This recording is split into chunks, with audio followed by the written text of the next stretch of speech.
Hello, everybody, and welcome to the Volunteer Spotlight.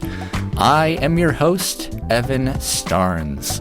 The Volunteer of the Month for December is Jason Consul. He has been a reader since, last year. He started fairly recently, but he started reading, I guess I should say narrating, The Model Railroader, which is personally one of my favorite programs. I love model railroading, and he's got a fantastic reading style, has always had fantastic audio quality, and a great voice for radio as well. So Jason, welcome to the Volunteer Spotlight. Oh, you're too kind. Thank you. I'm glad to be here. Absolutely. Well, goodness, how's your December been treating you? And you've been busy moving and doing all sorts of stuff. So how have you been? I've been pretty good. Like you said, I've been pretty busy up till now. December actually has been a little relentless as well. I took a new job in September, and so, starting a new job, moving from Cheyenne, Wyoming back to Seattle, Washington. Oh, wow. Yeah, and then I was also wrapping up a master's degree program all at the same time, so it's been pretty busy. And then going to a wedding and a vacation or two here and there, so it's felt a little relentless. So I'm glad that the slowdown of the end of the year is here a little bit.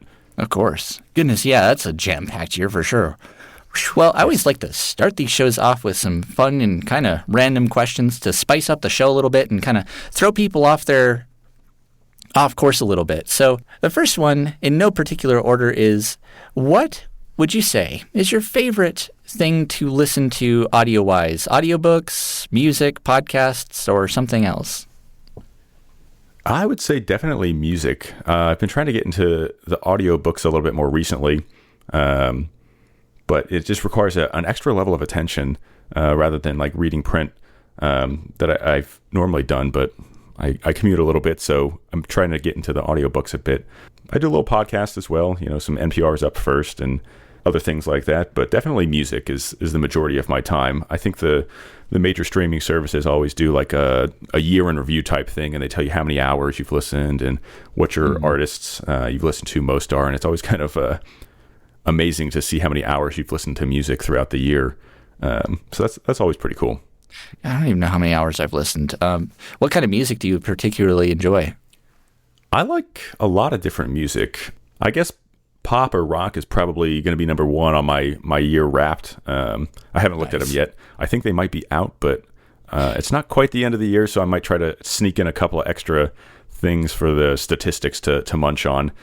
But yeah, I would say probably upbeat things like pop. More upbeat rock kind of. Yeah, exactly. Something to lift the mood, especially in Seattle. It can be pretty dreary. Yeah. You need definitely all the help you can get. Absolutely, for sure. And next up here, around this time, it's fairly, I don't know how it is in Seattle, but it's pretty darn cold, at least here. But what is your favorite outdoor activity to do around this time? Yeah, so I actually was just in the Denver area for a wedding last weekend, and it was quite cold. Beautiful wedding on the side of a mountain, but, side of a mountain in December in Denver always promises to be a cold experience. But that kind of got me thinking about the winter sports, and skiing and snow. Yeah, exactly. I mean, I'm from Alabama, so I can't say that I'm a big skier, especially by West Coast standards. I actually did learn to ski in Alabama. Up north, there's a place called Mentone, Alabama. The weekend we went, it actually snowed for real. It wasn't just having to make their own snow, which is pretty special for northern Alabama. Yeah. And whenever I tell people, I learned to ski in Alabama, they think, like water skiing, or they just kind of laugh. Yeah. It doesn't quite prepare you for the level of rigor of West Coast skiing. I would say all of the runs in Alabama were probably the Bunny Hill equivalent here, in Seattle or in Denver especially. But nonetheless, I did learn to ski. I can't snowboard, but I've gone snowshoeing before, actually. And that's really enjoyable because I usually prefer to hike. And that's just kind of like hiking in the snow. Just with the special equipment, it's very peaceful when you get out into the woods. The snow really kind of blankets the sound and makes it like feel a little bit different and sound a little bit different. and the only way to really do that in the winter is, to just strap on some snowshoes and go for it. So can't say I do it a lot, but when I've done it, I have absolutely loved it. That's the thing I like about snow is it's like sound dampening. When it snows, and especially if you're in like a higher traffic area, it just seems to reduce the noise like halfway, or if not more so. It's a nice perspective. Yeah. If you know what I mean. Yeah, absolutely. Well, let's first kick things off. How in the world did you first even hear about AfterSight, and what made you want to become a volunteer in the first place? That's a great question, and something I kind of reflected on in the last couple of months. I guess there's probably two parts to that answer. First off, I have a brother who has done like audiobook narration before, and that kind of got me interested in it a little bit. He's definitely more talented in the sense of like performing. He does the voices, the accents, and like really draws you into the story that way. I guess it's a lot like acting, which I've never been particularly good at. And audiobook narration is just the same, except you don't have any, visual cues to express things. So it all has to be through your voice. So I've just thought that was always really interesting. So I suppose that was one kind of thing that got me interested in it. And then the second would be, I have a great uncle, who I've been close with throughout my life. They used to have a cabin up in Colorado that we would go visit every now and then. And, he was a great outdoorsman. He used to be able to carve these beautiful carvings. He would do birds. One of the more whimsical things he does are like little Santas, with big beards and really expressive faces. And he paints them, and so kind of like learned a lot about the outdoors with him. And he's an Eagle Scout as well as I am, so we had that to bond off of, the love of outdoors, I guess. But he's a big reader as well, and as he's gotten older, his eyesight unfortunately has started to go, and he had lamented that he's not able to read a lot of the publications anymore that he really loved. So that got me thinking too, like there's got to be resources out there to help people like that. And so honestly, one day I just kind of Googled it, like volunteer opportunities for audio narration. And being in the Cheyenne, Wyoming area, the audio information of Network of Colorado popped up first. Because I guess I started in 2022. I started with Safeway ads, and then, schedule needed something a little bit different, so that's when I got into Model Railroader. But yeah, wow. AfterSight popped up, and I was like, I'll audition for that, see how it goes, and I've loved it. Goodness gracious! You know what? I totally forgot you started with the Safeway ads. Actually, a little while ago. I think I've always seen you as the Model Railroader reader. So, I mean, that's fair. I feel a lot more connected to Model Railroader because it's a technical but also artistic kind of thing, so that piques two of my interests.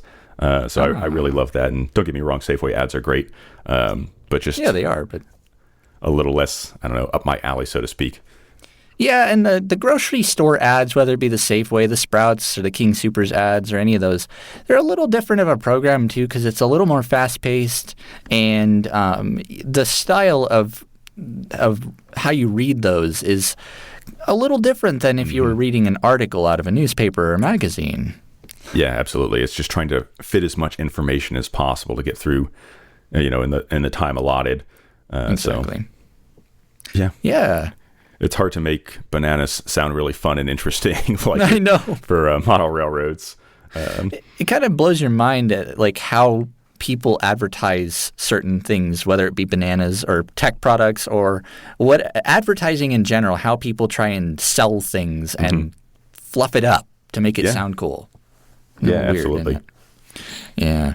And what was it like for you when you first got involved and when you first started reading? I mean, there's usually a lot of nerves that come with, first-time readers, and how did you fare? Yeah, that's a great question. I think the hardest thing was definitely becoming comfortable listening to the sound of your own voice. I've always been complimented growing up, like, oh, you've got a great voice for radio, a face for radio. No, but a voice for radio. And so, like, you kind of have that, like, a little bit, like, inherent confidence. But even still, having to record yourself and, like, listen in detail, like, okay, how am I enunciating words? Am I pronouncing this correctly? It's just, I don't know. I was uncomfortable with it, and I definitely got nerves my first couple of readings, like have to do a take to get comfortable, to calm down. I have a tendency to speak kind of quickly, so that's something that I had to kind of, try to rein in and slow things down. It's not, a race to get to the end of the paragraph. So it's kind of an adjustment, but I think it's a good thing to become comfortable listening to your own voice and kind of nitpicking it a little bit. But it was certainly a challenge at first. Yeah, and I imagine you ran into the situation where you're listening back, you hear something and realize, what? I didn't know I said that. Ugh, that sounds... Yeah. Oof. Yeah. Mm-hmm. I mean, I've been doing this thing for years now, and I still get those points. I still cringe at the sound of my voice, too. But I think it's a battle. It's like a mental battle with yourself sometimes that you have. Yeah, absolutely. And I've heard it's kind of like, seeing a picture of yourself is that you see it in mirror of if you were to like look in a mirror versus a camera photo.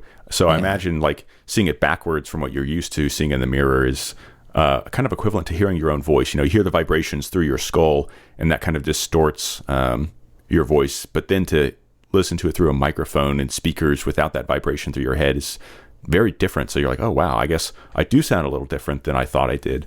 Mm-hmm. So it was pretty interesting. Well, yeah, and that's actually the exact scientific phenomenon of why the vast majority of people don't like the sound of their own voice. It's something as an audio geek that I've found interesting and have tried to find ways to, in my own personal life, kind of work through with audio because it's what I enjoy. But now that you've been a reader for some time, what is your method for warming up, getting ready to read now? Because we've had a lot of unique answers to this question. So yeah, how do you prepare for reading? Like, what's your strategy? I've done some research into this because, as we talked about, when you listen to your own voice and really dissect things, and when you read into a high quality microphone, it picks up everything. And so, mouth noise, is just a part of speaking. That's sometimes there's unintended. Undesired sound effects, clickings, and yeah, exactly.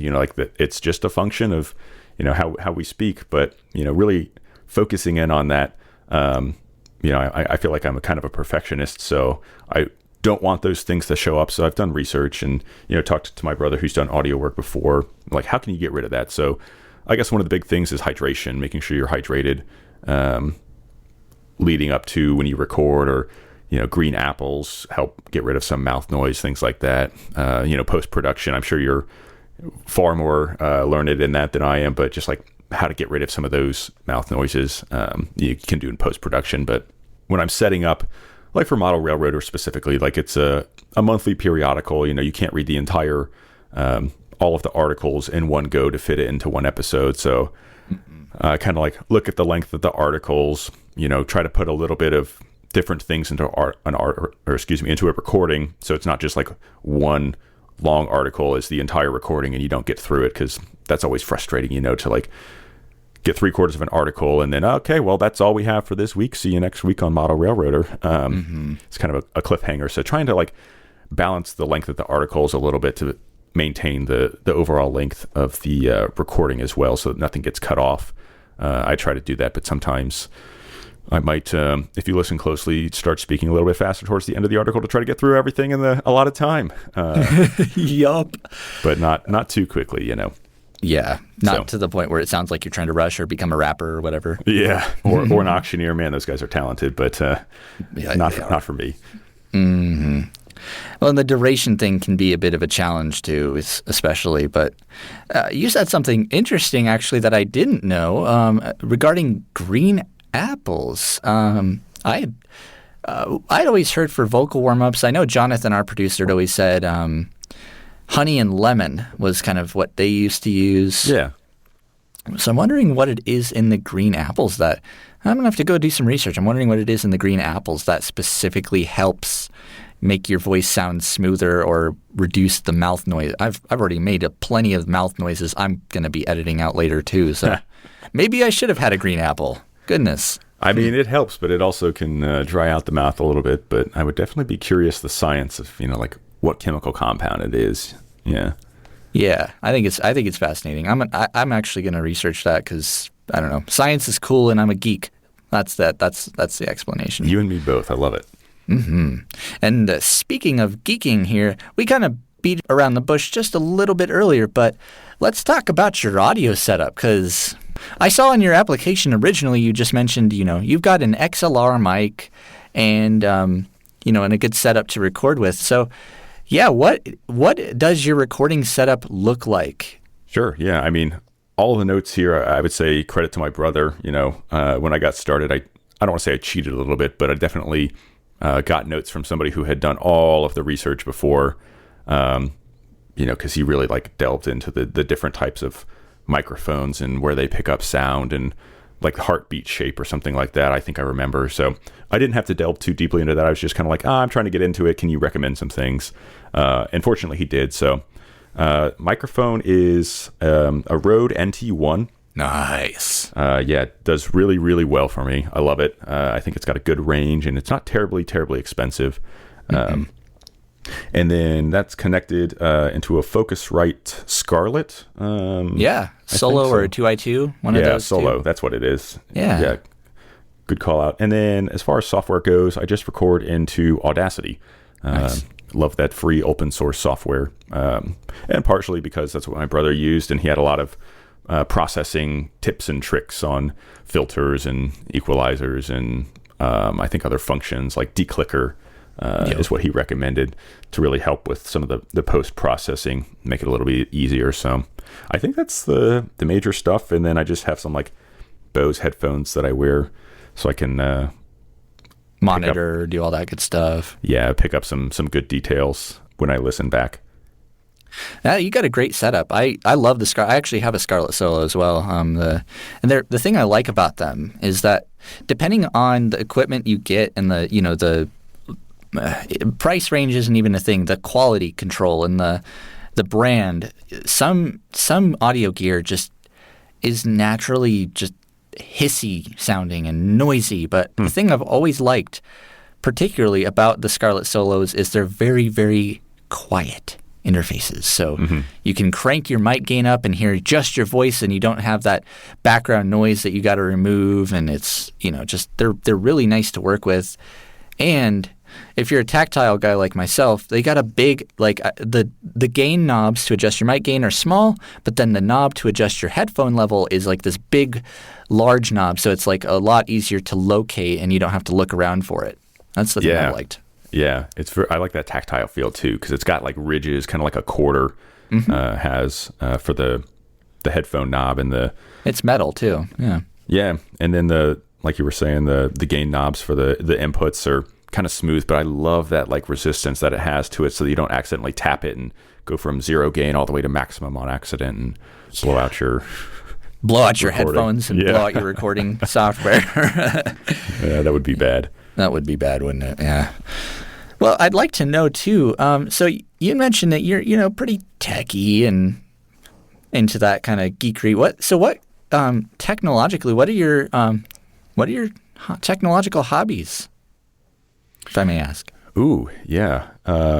Good question. I mean, geek time. Yeah, I love it. Not exactly technology, but I do love cycling. And that you can go down a rabbit hole. I do not consider myself to be an expert in that by any means, but I love all the differences between the bikes and the different use cases they have for them, right? Like you've got mountain bikes and road bikes. Yeah, you've got aerodynamic time trial bikes, and you have got gravel bikes, and there's fixies, and depending on your gear ratio, 10 speed, 20 speed. Yeah, exactly. There's a purpose for everything, and I think the pro cyclists really get into that, because of course they're at the top of their craft. So, a tenth of a second is major to them. So every advantage they can get. But, I would say I love that. So not necessarily like electrons tech, but nonetheless, really interesting. It's tech. Yeah. And I mean, they've got these incredible electronic shifters now. And for those that aren't familiar, again, I'm not an expert, but traditionally there's a like a metal, trigger kind of thing. Yeah, up on your handlebars, and you used to shift with. I guess they used to be on the tube down where you put your water bottles, but they've technology grows, whatever, and they've moved to the location of them. But there's actually a wire that goes down to the derailleur, which physically moves the chain, but that's all controlled with the tension in a wire and springs and things like that. But they've actually gotten new technology where I guess it's just like an electron connection where you push the lever on your handlebars and sends a signal back to the derailleur, and it does it real fast and quick, and it's very light. And I guess it gets rid of a lot of the problems that come with a mechanical connection. It introduces new ones, of course. Like if a battery dies, you can't shift, and that's pretty bad when you're trying to go up a hill. But it's always fascinating to see what problems tech can solve and then what new ones it creates.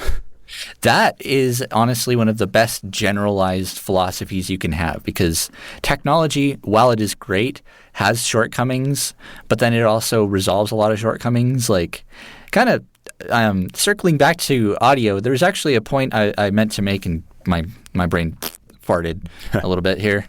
But when we were talking about like things like DClick, they have all these plugins for Audacity that, or for any DAW or editing software that you can get that do things in one click. So, for instance, I have a plugin that I use called Supertone Clear, and literally what it does is it completely gets rid of all of the, if you're in an echoey room, it gets rid of the echo and it gets rid of background noise. Wow. But it can also falsely interpret things as background noise. If you overdo the noise reduction, it will unintentionally kind of give you a bit of a lisp, and it'll make things sound a little different because it's interpreting your S's as background hiss, which if you think about it, I guess it makes sense. Yeah, that makes a lot of sense, and that kind of matches with some experience I've had, just playing around in Audacity, trying out some of the different tools. Just the built-in stuff. Yeah, absolutely. It's so sophisticated, but I have definitely experienced it where I, ran a harmonic filter or some kind of filter like that, and you listen back to it and you're like, oh my gosh, I got rid of like the upper range or the lower range, and it sounds entirely different now. And exactly like you clip the end of sounds, and so I don't use a lot of those. Sometimes it's better just to have just the raw sound too. Yeah, absolutely. Well, believe it or not, we have actually come close to the end of this episode here. It kind of flew by, and honestly, I think my perception of time right now just is off. It'll be back next year, but I always like to wrap these episodes up and give folks the opportunity. Do you have any questions or feedback that you would like to ask for me, Evan Starnes, or for Aftersight as a whole? Anything in particular? Ooh. I wish I had prepared something. I always like, at the end of interviews when somebody asks a really insightful question, and I'm just always blown away. Like, wow, like that was really thoughtful, and I wish I could ask questions like that. No, I mean, maybe I'll think of another one while I ask a more basic one. But, we started talking a little bit about the different like plugins and functions. What is your favorite that you've used, or which one do you maybe use the most? Well, to be honest, my favorite, I guess we'll just say my favorite audio tool is actually not, it's not an Audacity tool. It's a product from Adobe, and it's the Adobe Speech Enhancer. Okay. And what I like about it is it's another one of those like click and wait and then download kind of utilities, because it allows you to upload an audio of any quality, even if you recorded it on like a crummy webcam or a telephone, and it will go through that audio and it will enhance it effectively, in their words, and make it sound as if it were recorded in a professional studio. And wow, it uses some upscaling and like AI behind it, so it will get rid of background noise and echo. But too, if you're using a low quality microphone that maybe doesn't, well, the technical term is if it records at like a lower sampling rate, you're losing a lot of like that nice clear crisp treble like what we're hearing right now, and it kind of sounds a little underwater, but sure. You can upload one of those files into it, and it applies a bit of like noise and upscaling to it just to make it sound like this, to make it sound like how the setup I'm using right here sounds. And it's I don't know how to it's like magic. I don't know how else to describe it, because I've never seen anything before like it, and it's really fun too. Whenever I see a plugin like this, I try to I don't like to use the word abuse, but it's kind of abuse. It's fun to see what crap I can throw at it and Sure. what it will barf out. For instance, my friend and I put in I think it was a dubstep song, and dubstep has a lot of like weird vocal chops and sounds and samples in it. Yeah, that's a good imitation. Thank you. The funny part, I wish I could show you this, though, is that it extracted the vocals and made them sound like completely dry, like no reverb, but you could hear the pure vocals. But the sounds, it interpreted some of those sounds as vocals, and it was like putting all these like false vocals in where they weren't, and making like a bunch of weird like onomatopoeia kind of sounds out of it, and like drum tracks. Like it was almost making it freaking beatbox. It was really funny. I'm sure somebody out there will be able to turn that into something profitable or something really helpful. But that's pretty funny. No, that somebody's not going to be me. I'm just going to keep creating junk with it and sending it to my friends, and we're going to have laughs. Yeah, well, that's valuable too. Absolutely. Long story short, the Adobe Speech Enhancer is my personal favorite plugin that I've used. Do you have a favorite? Because you've been messing with plugins. I'm sure DClick is up there, but yeah, what's your favorite utility, I guess? Just to right back at you. Oh yeah, no, definitely is DClick, because as I said, I'm a perfectionist. I don't like the mouth noise, even though I recognize it's just part of speaking. But I definitely use that one a lot. Maybe one day I'll dive deeper into all the different, wheels and knobs and settings on it to see what else it could do. But, as it is out of the box, it works well. It gives some clean audio.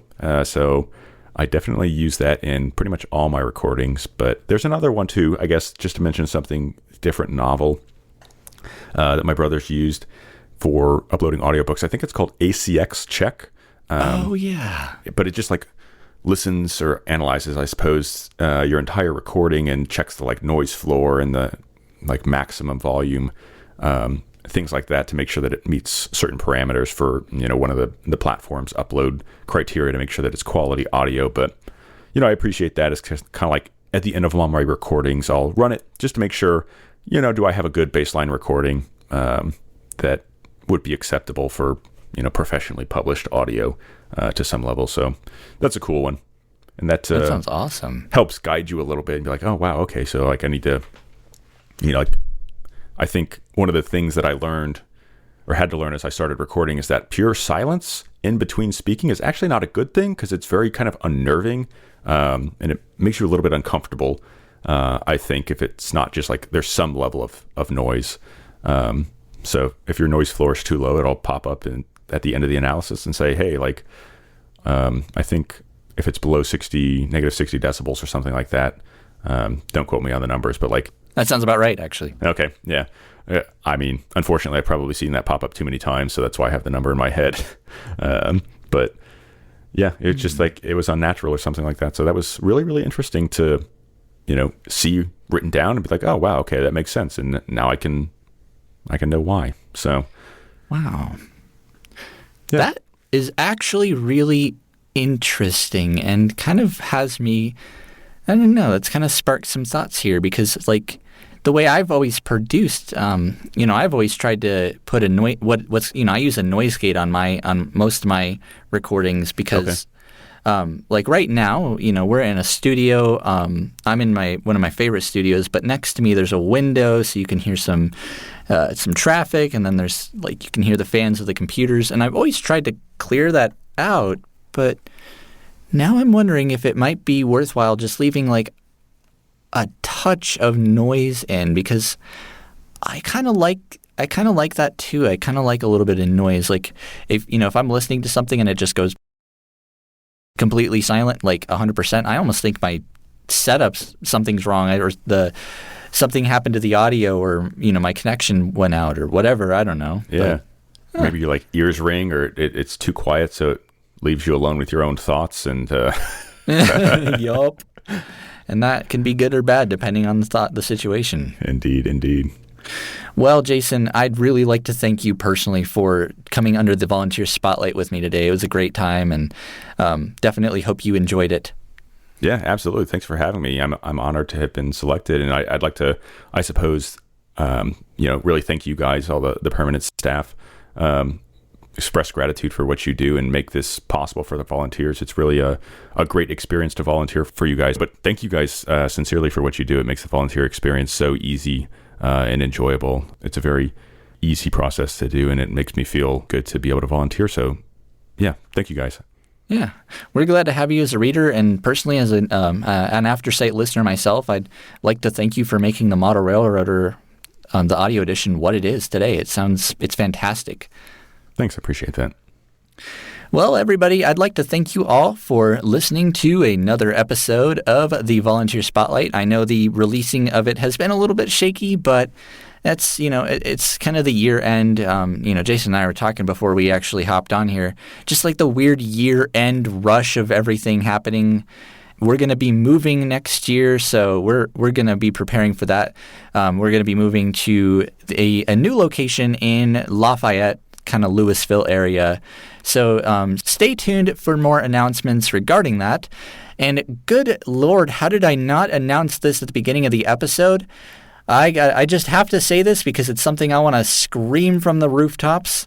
But Colorado Gifts Day happened on December 10th, and for the first time ever, we hit and actually exceeded a little bit our goal. And I don't know. That's fantastic. It is fantastic.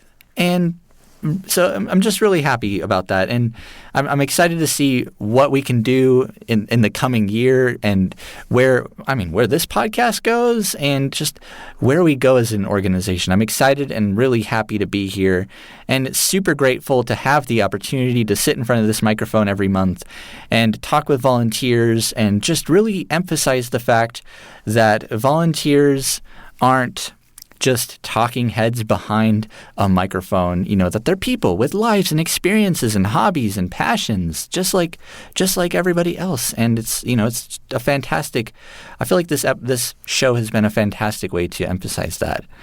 Now, who we haven't heard from, Jason, though, is a certain little feline. He's been a good boy. He has been a good boy, but you got yourself a kitty cat, and I was kind of expecting a meow or two, but he's been good. He's been good. I think he's honestly in the other room taking a nap in the little soft bed on his cat tower. So it's 1:15 here, and so it's time for his mid-afternoon nap. Yeah, kitty paradise right there. Yep. Well, Jason, thank you so much for joining me today, and it's been a treat. Absolutely. Thanks for having me, Evan. It's been great. And thank you all for listening to the Volunteer Spotlight. I have been your host, Evan Starnes, and I'll catch you guys again in January 2023.